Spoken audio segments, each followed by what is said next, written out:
Good afternoon, class. Let's start the next topic, that is the accounting procedure on dissolution of firm. Accounting procedure on dissolution of firm means at the time of dissolution which account firm have to open. Dissolution के समय firm को कौन से account open करने पड़ते हैं, ठीक है.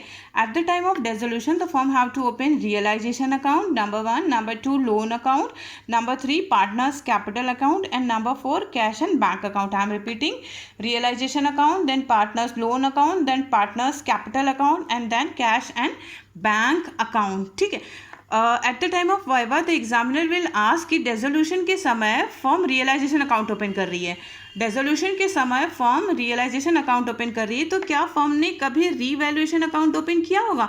बिल्कुल किया होगा, क्योंकि फर्म जब एग्जिट कर रही थी, जब चल रही थी, तब उसने रीवैल्यूएशन अकाउंट ही ओपन किया होगा, जो अभी तक आप करते हैं. रीवैल्यूएशन अकाउंट ओपन किया होगा, फिर कैपिटल अकाउंट, फिर बैलेंस शीट. एक साल क्लोज हो गया, फिर उसने नेक्स्ट ईयर का रीवैल्यूएशन, कैपिटल, बैलेंस शीट, 2 साल क्लोज हो गया. ऐसे कई सालों तक चलती चली आई. अब वो क्या हो रही है? अब बंद हो रही है, डिसॉल्व हो रही है, वाइंड अप हो रही है.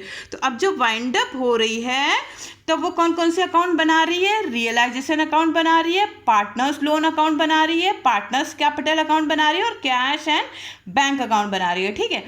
तो रियलाइजेशन अकाउंट में क्या करती है? सारे एसेट्स और लायबिलिटीज को रिलीज करती है. जितने भी एसेट्स हैं उसको सोल्ड आउट करेगी, और जितनी लायबिलिटीज है उसको पे करेगी. जितने एसेट्स हैं उसको सोल्ड आउट करेगी, और जितनी लायबिलिटीज है उसको पे करेगी. ठीक है. तो वो रियलाइजेशन अकाउंट बनाती है, और रियलाइजेशन का बैलेंस ट्रांसफर होता है पार्टनर्स कैपिटल अकाउंट में. रियलाइजेशन का बैलेंस ट्रांसफर होता है पार्टनर्स कैपिटल अकाउंट में. ठीक है. और पार्टनर्स कैपिटल अकाउंट का बैलेंस ट्रांसफर होता है कैश एंड बैंक में. यहाँ बैलेंस शीट नहीं है स्टूडेंट्स, ध्यान रखना. ठीक है. यहाँ बैलेंस शीट नहीं है. क्यों नहीं है बैलेंस शीट? क्योंकि सारे एसेट्स और लायबिलिटीज को तो हम रिलीज कर दे रहे हैं ना. when we are releasing the assets and liabilities of the firm, then there is no need of the balance sheet. Balance sheet नहीं होगा. ठीक है. आपको अब बैलेंस शीट क्वेश्चन में ही मिलेगा.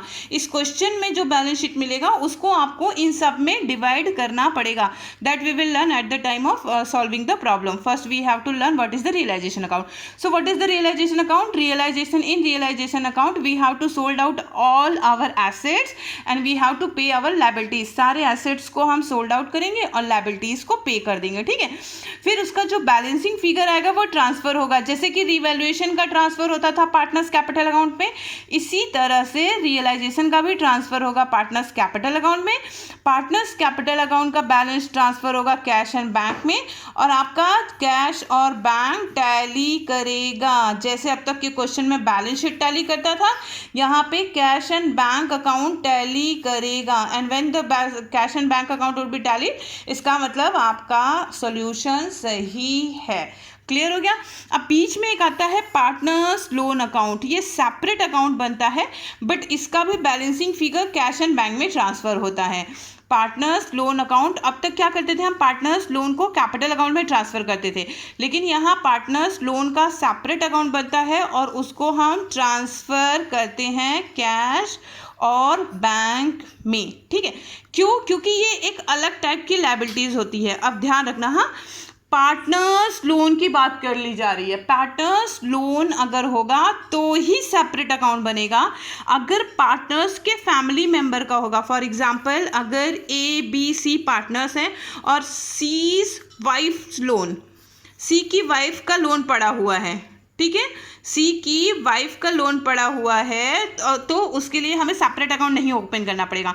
SBI बैंक का अकाउंट ओपन, अगर लोन पड़ा हुआ है तो हमको ओपन करने की जरूरत नहीं है. PNB का लोन पड़ा हुआ है तो हमको अकाउंट ओपन करने की जरूरत नहीं है. समझ में आ गया. सिर्फ अगर किसी पार्टनर का लोन है तो ही हमें सेपरेट पार्टनर्स अकाउंट ओपन करना पड़ेगा, पार्टनर्स लोन अकाउंट ओपन करना पड़ेगा, और उसको ट्रांसफ़र करना पड़ेगा कैश और बैंक अकाउंट में. क्लियर हो गया.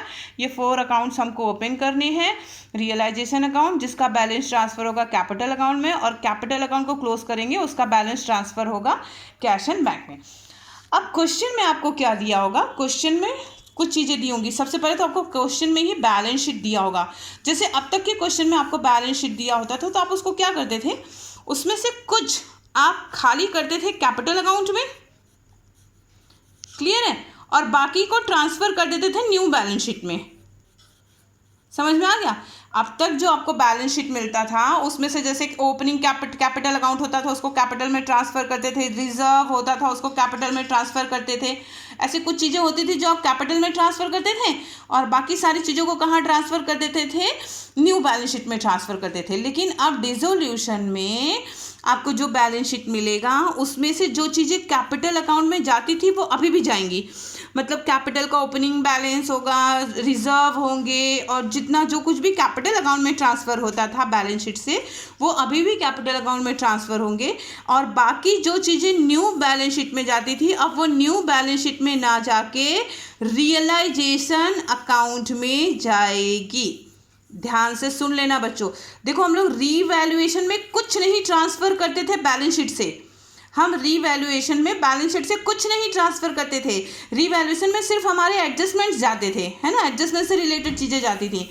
लेकिन डिसोल्यूशन में जो हमें बैलेंस शीट मिलेगा वो दो जगह पूरा का पूरा बैलेंस शीट खाली करना होगा। और कहाँ खाली करेंगे, एक तो कैपिटल अकाउंट में, कैपिटल अकाउंट में जो चीज़ें जाती थी वो अभी भी कैपिटल अकाउंट में ही जाएंगी और बाकी जो चीज़ें बच जाती थी जो हम अब तक बैलेंस शीट में ट्रांसफ़र करते थे न्यू बैलेंस शीट में, अब वो ट्रांसफ़र होगी पूरी की पूरी रियलाइजेशन अकाउंट में। समझ में आ गया। मतलब ये देखो ये 4 अकाउंट आपको ओपन करना पड़ेगा। अब बैलेंस शीट में जो कैश बैलेंस होगा वो इसमें कैश और बैंक में जाएगा, कैपिटल का बैलेंस होगा वो पार्टनर्स कैपिटल अकाउंट में जाएगा, रिजर्व होगा वो पार्टनर्स कैपिटल अकाउंट में जाएगा, पार्टनर्स लोन होगा वो पार्टनर्स के लोन अकाउंट में जाएगा। फिर से सुन लो, बैलेंस शीट में एसेट साइड में जो कैश और बैंक होगा वो कैश और बैंक अकाउंट में ट्रांसफ़र होगा, पार्टनर्स कैपिटल और रिजर्व जो होंगे वो पार्टनर्स कैपिटल अकाउंट में ट्रांसफ़र होगा, पार्टनर्स लोन दिया होगा लायबिलिटी में वो पार्टनर के लोन अकाउंट में ट्रांसफ़र होगा। बाकी जो भी एसेट्स एंड लायबिलिटीज़ बच जाएगी, जितनी एसेट्स एंड लायबिलिटीज़ बच जाएगी वो पूरा का पूरा ट्रांसफ़र होगी रियलाइजेशन अकाउंट में। मतलब यहाँ मेन रोल जो है वो रियलाइजेशन अकाउंट का है और कैश एंड बैंक का है। आपका कैश एंड बैंक टैली होगा तभी आपका क्वेश्चन सही होगा। Okay, all the things should be clear when we will start solving the questions. So let's start solving the question.